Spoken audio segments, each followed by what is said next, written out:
All right, guys. Hey, it's a big day today. It's paint day. Well, it's primer day for sure. Here's the deal. I made a beginner's mistake, and the other day when I started all this last go around, I masked everything off. Now all my stuff that I masked off is covered in dust. I don't want that dust in my paint. So I got a little cleanup to do and get everything situated. I got my paint booth built. I'm ready to go. I just got to do some cleanup. I'm going to probably have to take out some of that paper I put down and redo it with clean paper so that I don't have all that dust hanging out here. And then I'm going to figure out which chunks to do first. I might use the tailgate as my tester and kind of get my gun motion down there. And then if everything goes well, we're tearing into it. So I'm going to bust open my box from Eastwood that's got my primer and my hardener or fixer or whatever you call it for that. Figure out what the drying time is and kind of plan accordingly. But yeah, ought to be a big day. So let's go see what happens, shall we?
All right, guys, well, here we go.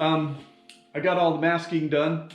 That took a while. Man, I should have just waited and done that once, but if you're following along, don't bother getting ready to paint until you're totally ready to paint and primer. So, don't mask anything off till you're all done sanding. There's my words of wisdom for you.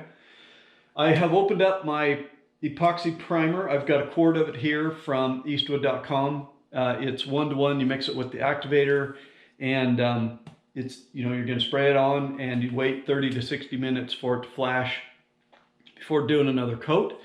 It does say you can wait 4 to 5 days before painting if you need to. I will probably need to.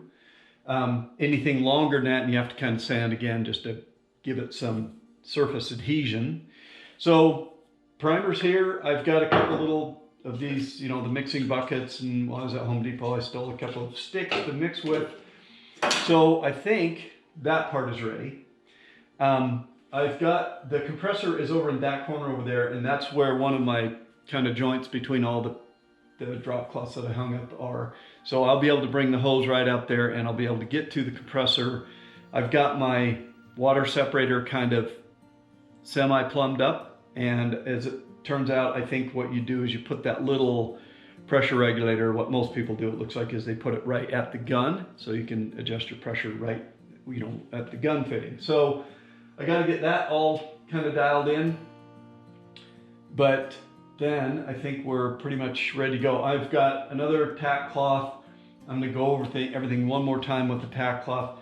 I might even take some of these new parts, like the dash the windshield frame and all that I haven't really done anything to. I might get some acetone out, just wipe those down with acetone just in case there was any oil or residue or anything that came in from shipping those.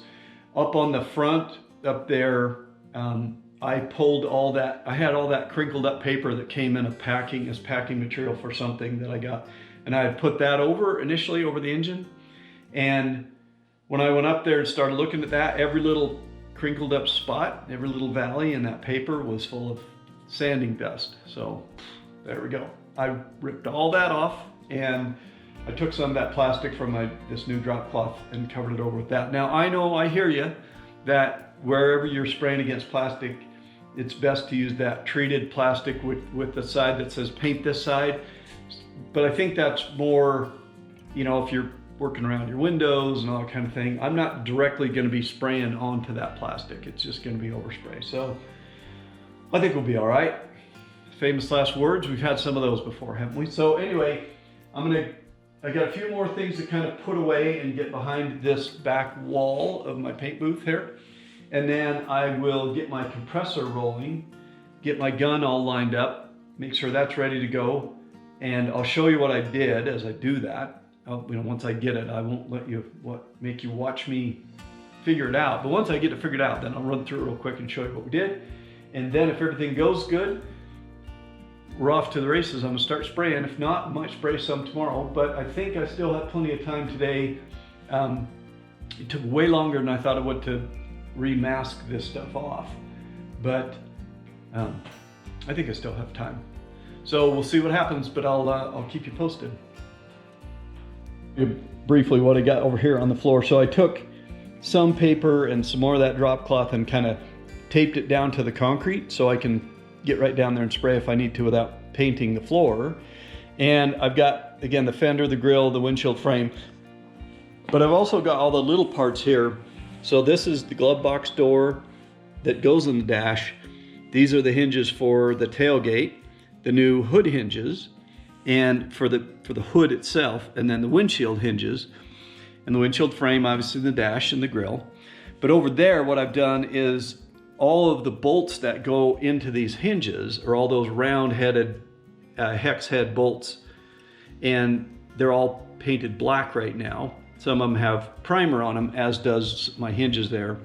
So I've poked those all into some cardboard, and I'll spray those as I go.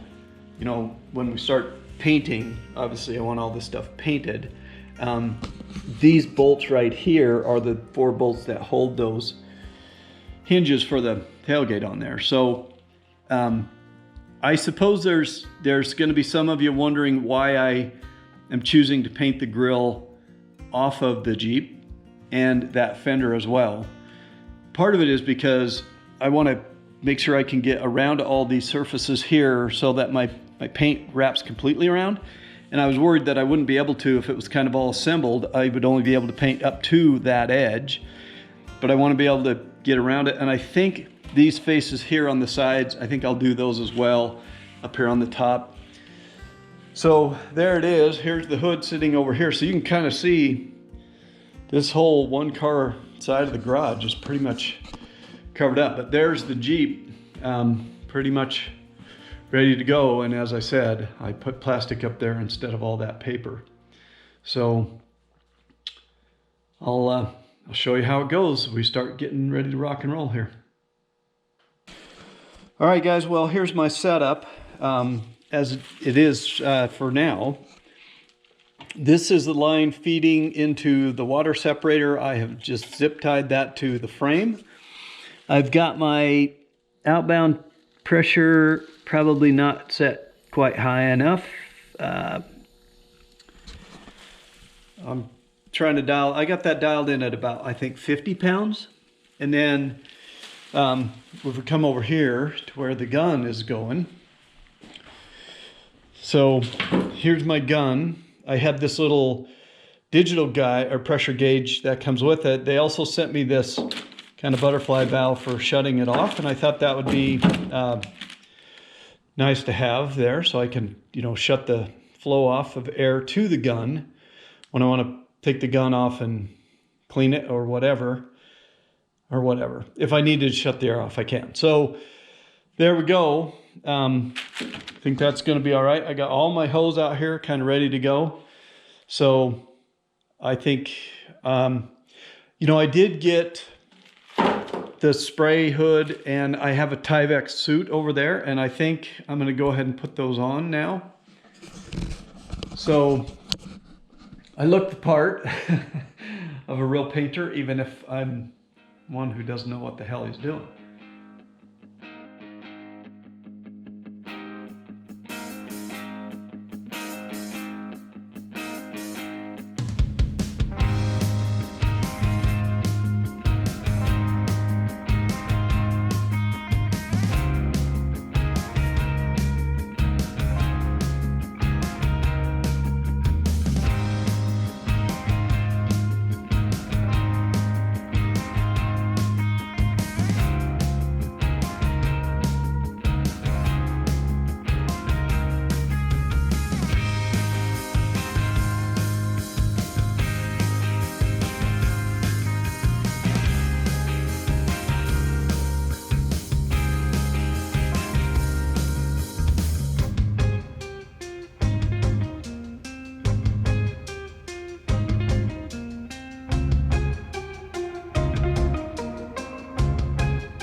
All right, well, that went less than perfect.